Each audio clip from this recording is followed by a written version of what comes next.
Good evening, everybody. Welcome into yet another summer edition of the Milford Informer. I am your host, Tim Coet. We are already more than halfway through the month of August. The summer months are flying by. In fact, this will be our final summer edition of the Informer. We will be back on the air with a new show on September 2nd, and from there we will return to our regular weekly schedule. We've got plenty of good stuff to get to on this edition of the show, so let's roll right into our top stories rundown. Tonight, we'll take a look back at the second annual Milford High School Leadership Academy, complete with interviews with several MHS sports captains. Also tonight, we'll give you the latest update on the status of Milford's public bus service, and we'll take you on a guided tour through one of the MWRTA vehicles. And also tonight, hear from Milford TV member RJ Sheedy as he gives us a sneak peek into what he has in store for his next live edition of Talk Show with RJ Sheedy. Last season, the Milford athletic staff hosted a first-of-its-kind leadership academy for the high school sports captains. After a highly successful inaugural run, AD Peter Boucher and his staff got together once again this month to host the second annual Milford Leadership Academy. In just a few weeks, Milford's athletic fields will once again be alive with activity. As the student-athletes prepare for the fall season ahead, the captains for all of Milford's 2016-2017 teams gathered together for the second annual Leadership Academy, hosted by AD Peter Boucher and the MHS Athletic Department. I think, what's nice is we had a lot more guests this year. We had a lot more folks who knew about the program, who asked to come in and observe, and their feedback outside of Milford is, wow, this is special. You're doing something that nobody else is. We're doing something, not me. We are doing something that nobody else is doing, and it's special. And I can tell you, the feedback from last year's groups that left us, our captains that graduated, seniors moving on to college or the military or whatever, I think they basically said that we empowered them to make decisions and field challenges that they had otherwise would have had no idea how to handle. And to be able to step in and help the coaches to that magnitude. And they also felt like we had raised the expectations. And I think that's what we're all about. That's what we're trying to do, is just give them the tools to just be better leaders, better people, and certainly better athletes. The two-day academy provided students with lectures, anecdotes, and strategies, all aimed at boosting the captain's leadership skills, communication, goal setting, and more. I thought it was a really good experience. A big thing was the teamwork and the communication and kind of the emphasis on team chemistry, because sometimes, especially with wrestling being an individual sport, you lose a lot of that team chemistry, but it's really important to build that and do certain things with bonding and just communication in practice and matches and stuff like that comes into play a lot. So cheerleading is definitely not an individual sport. It's all about teamwork. And coming off a state championship last year, this Leadership Academy helped me know how to build my team as, not as an individual, as a whole. And I'm going to take things that I learned about confidence and how to build my team up and all these things, I'm going to apply them to my team this year and hopefully come back with another championship. I think it's understanding that everybody has their own role to play, especially on the football team. Because on the team, there are always guys complaining about, I don't get enough playing time, what am I really doing here? And trying to explain to these guys that, hey, no matter where you are on the depth chart, no matter if you get to play or not on Friday night, you have a very important role to play on the team, whether it's scout team, whether it's just getting water, whether it's helping us out on the bench. It was nice to be with all of the captains. As a class before, we weren't that close. I feel like now with all these guys, all the girls, we're very close now, While some of the presentations at the Leadership Academy were similar to last year, there was plenty of new material for the students to absorb, including an action planning and goal-setting session that used some unorthodox strategies to get kids thinking outside the box. When I was in high school, when I was in college, same thing with all of our staff. Nobody taught us how to be good leaders. They just said, well, you're elected captain, lead warm-ups, and don't screw up, and do a good job. We didn't know what that meant. So what he wanted to do was show them that your staff, your coaches, your AD, your school committee, all those guys, our guidance director, they're willing to step out of their comfort zone to lead you. You got to do the same thing with your teams. I've never sung in front of anybody. I was panicking. My heart rate was up. My blood pressure. I lost sleep last night. I never do that. But I said to myself, I'm going to do this, because if this will help these kids step outside of their comfort zone, I'll do it. As the students reflected on their experiences at the Leadership Academy, it was clear the lessons they had learned were already taking root. I definitely learned how to be like a more vocal leader, because we only had one senior that graduated, so it's we're gonna have mostly the same team, so I'm gonna be able to connect with the girls a lot better than last year. Yeah, I learned like to not get too down on myself, you know, and not too down on some other players too. Because I mean, football, you know, it's tough. We get out there, we're working hard, we get a little agitated, we start yelling around. I mean, yeah, it hypes us up, but you know, maybe that's not the right path to take. It's really more about the team, and the things that I display are what the team will take in. So if I display confidence, my team's going to be confident. If I display any fear or weakness, then they're going to display it as well. And my actions and my words are connected, so I can't expect something out of some guy that I wouldn't expect out of myself. What Dolliver really said about, you know, cherishing every last moment, that's like a big deal. And you know, you get through a lot at your high school and you're like, you play freshman, you're like, okay, I want to play on JV. And you get on JV, you say, okay, I want to play on varsity. You get a varsity, you say, all right, I want more time on varsity. So you kind of just keep looking forward, and you're, all right, next year I'm going to get more time, but like you don't really appreciate, you know, getting the waters sophomore year of varsity when you can and stuff like that. So like really taking each minute into, you know, and really appreciating it, I think it's a really big deal. And of course, the Milford Leadership Academy would not be complete without a round of Pass the Pig to close out the sessions. I came here last year, and we did it last year, but it was a little bit more of a mess. I think this year people are it was really good. I kind of like this. It's a fun way to end everything. Keeps everybody kind of up and energetic. This will start the galvanizing procedure, where they will walk away, and we talked about it over the 2 days, about cementing your foundation and including everyone. That's so critical, that all the data, everything we read, everything we've learned, everything I experienced, everything our presenters and staff experienced, was everybody has to feel part of the team, because when everybody is locked in on the same goal, it's like a family, and nobody wants to let the family down. You don't want to be the guy or gal that didn't get it done in the big game, or the game that mattered. And I think we saw the seeds being planted of that. And I think we saw some of the plants sprout. I think today we saw some of that, where the kids were probably, you know, working together who might not have worked together. So I do see that happening, but it's an organic process that I think has begun. We have yet another update on the status of the MWRTA local bus service. Will the bus finally start rolling through Milford by the end of this month? Let's head into this week's Board of Selectmen meeting to find out. Let me just first say that this has been in the works for a while. You may or may not be aware that both our finance director, Zach Taylor, our town council, Jerry Moody, and Rick Villani went to the MWRTA to brush up the finer points of this this memorandum of understanding regarding our public transportation pilot program. And the results of that are a memo in front of us and a recommendation from finance director, our town administrator, and town council to approve this memorandum of understanding.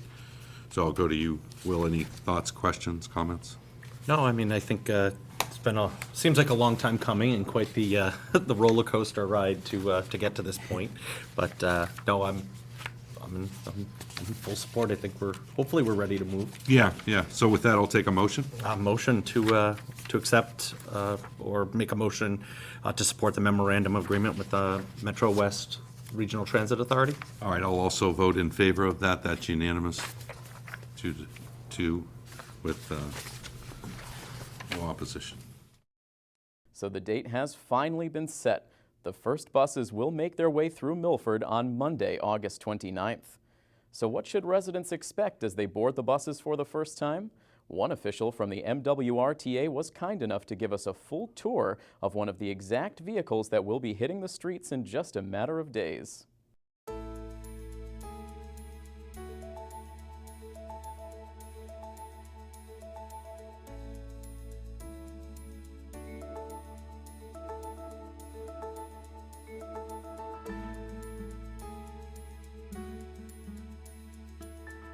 This is the fare box, which either takes cash or a Charlie card. It does not take a credit card. So if you wanted to get on the bus, as I said before, the normal fare is $1.50 for an adult. If you're a senior, which is anyone over the age of 65, or you have a documented disability, If you're under 65, then you can still get the same disabled senior Charlie card. Then if you're a student, as long as you show a student ID, your fare is $1.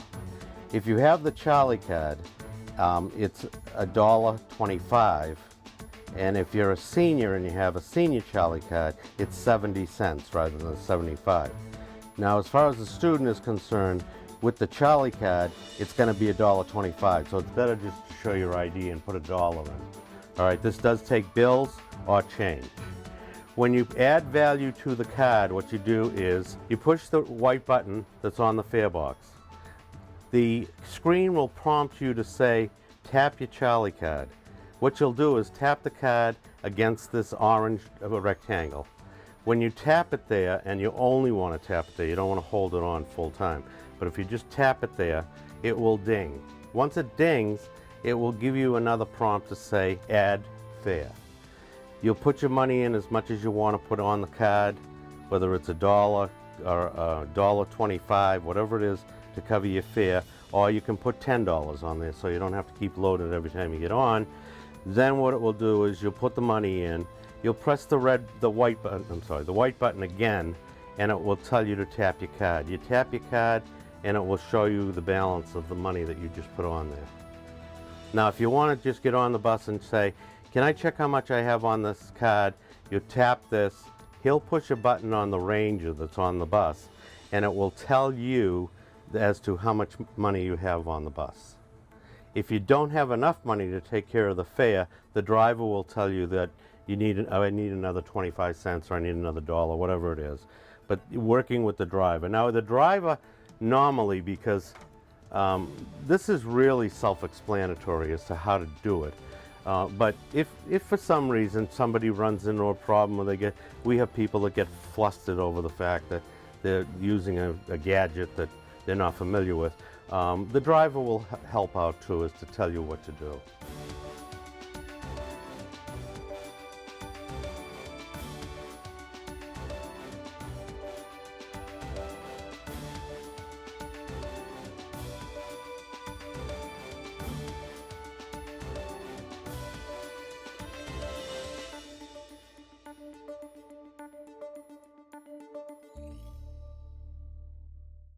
On August 20th, Talk Show with RJ Sheedy will be giving viewers an opportunity to get educated on some of the lesser-known candidates running in this wild 2016 presidential election.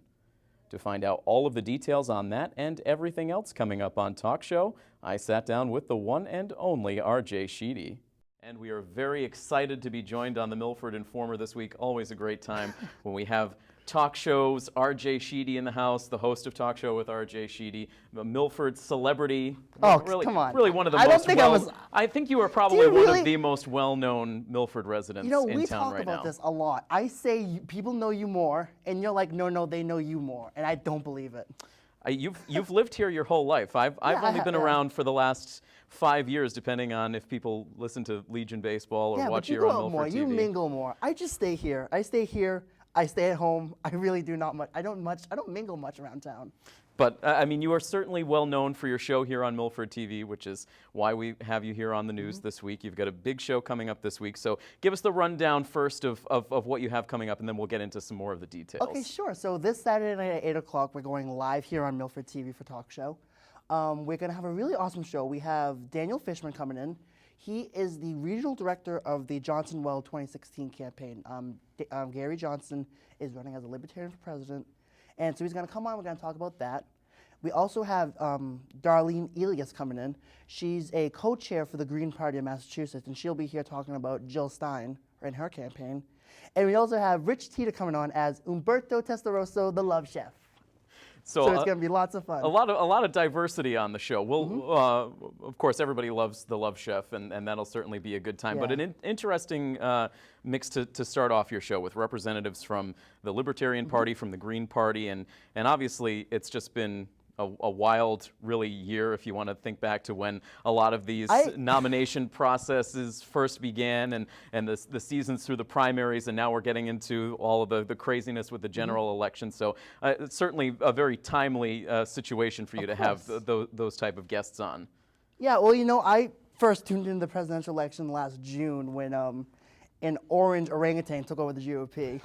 That was, oh my God. You know, at first it really started as a joke, and then it became really scary very quickly when you saw him resonating so well with voters.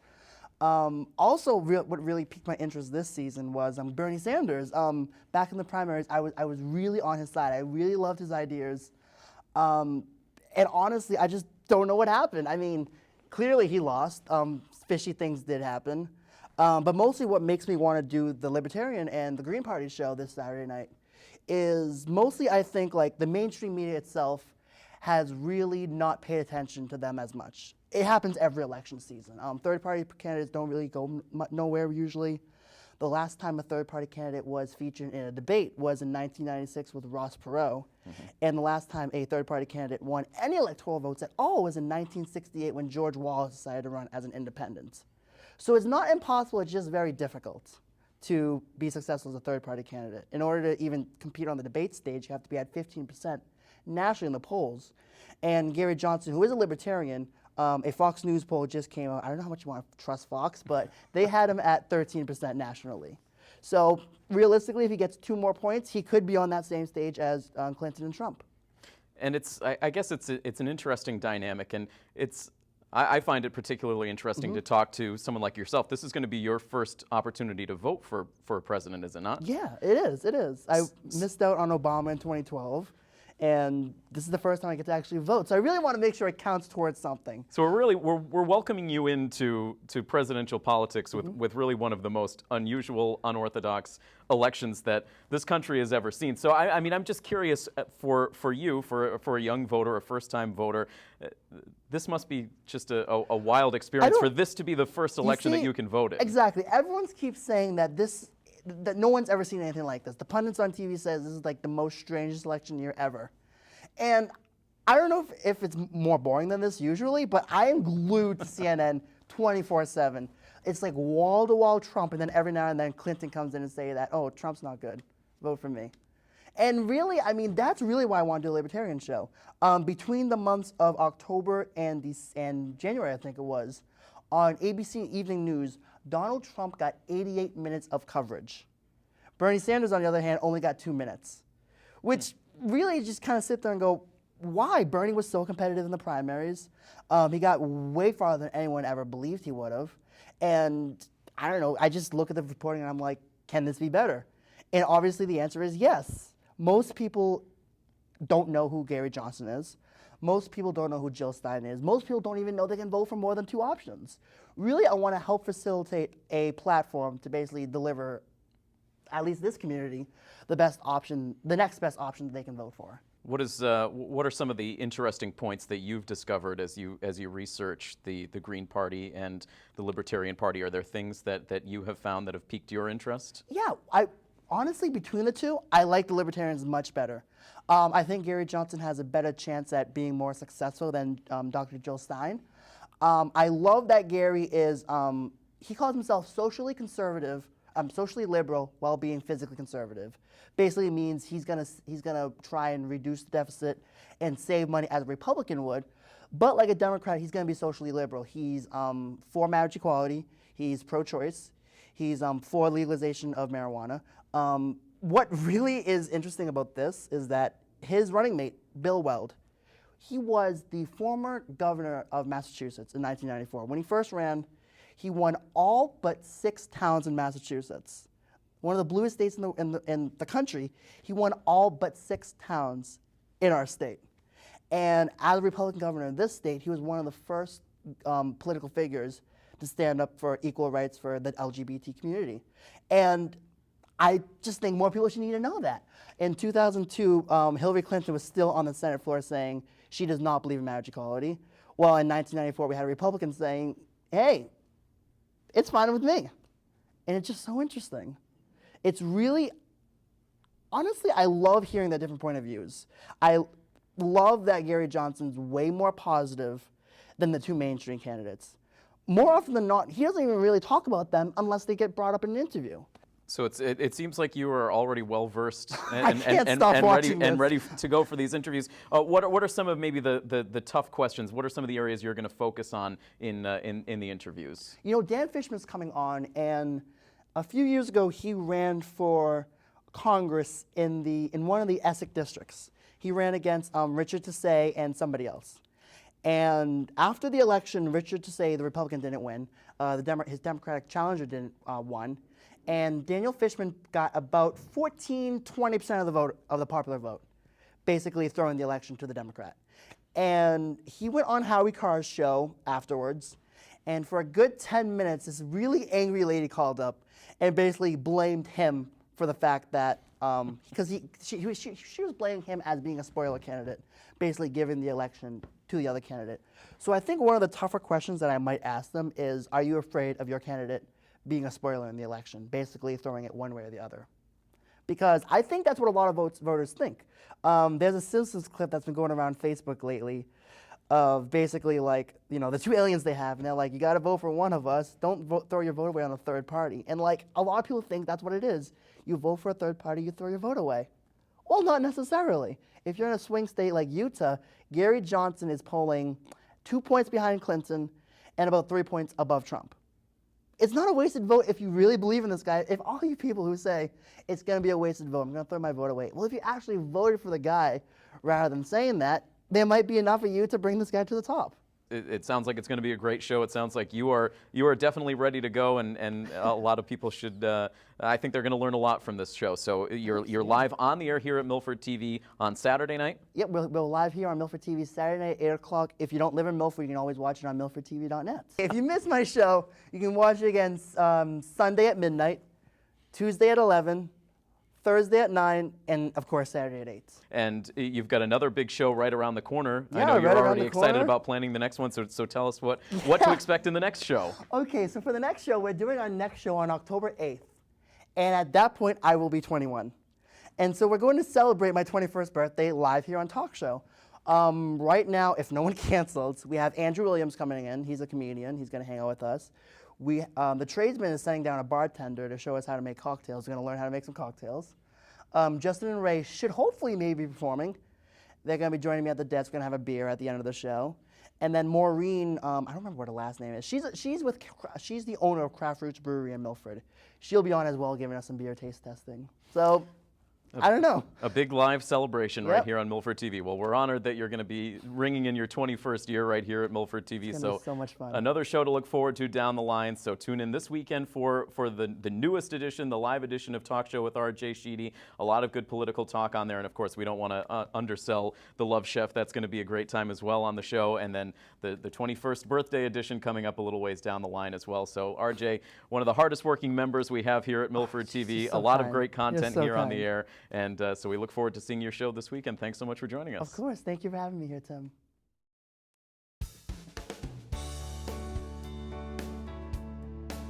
On Saturday, August 20th, the Milford Humane Society will be holding a major yard sale.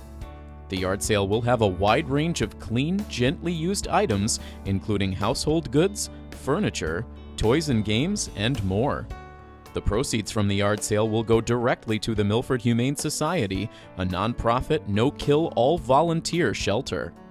The yard sale will take place on Saturday, August 20th at the Humane Society located at 289 West Street from 9 a.m. to 1 p.m. For more information, you can log on to www.milfordhumane.org. Coming up on August 26th, local businessman Tony Corey will be hosting Saturday Night Live over in Bellingham. The evening will feature a good-natured roast of local and state politicians, as well as a hypnotist performance by Frank Santos. The evening will serve as a major fundraiser in conjunction with WMRC's Radiothon to benefit the Oliva Fund for Cancer Care over at Milford Regional. 100% of the evening's proceeds will go directly to the Oliva Fund. Saturday Night Live will take place on Friday, August 26th, over at the Coachman's Lodge in Bellingham beginning at 6 p.m. Tickets to the event are $50 each. For more information or to purchase tickets, you can contact Tony Corey at 508-380-5709. And here's an early heads up that the group Thanks to Yanks will once again be hosting their 9/11 tribute dinner. This event is a special free tribute to recognize all military members and veterans, as well as Blue and Gold Star families, while also remembering the heroes and victims of the 9/11 tragedy. The tribute dinner will take place on Sunday, September 11th at the Doubletree Hotel on Beaver Street beginning at 5 p.m. If you know any military veteran or family member and would like Thanks to Yanks to extend them an invitation, please contact Mike Shane at info@thankstoyanks.org.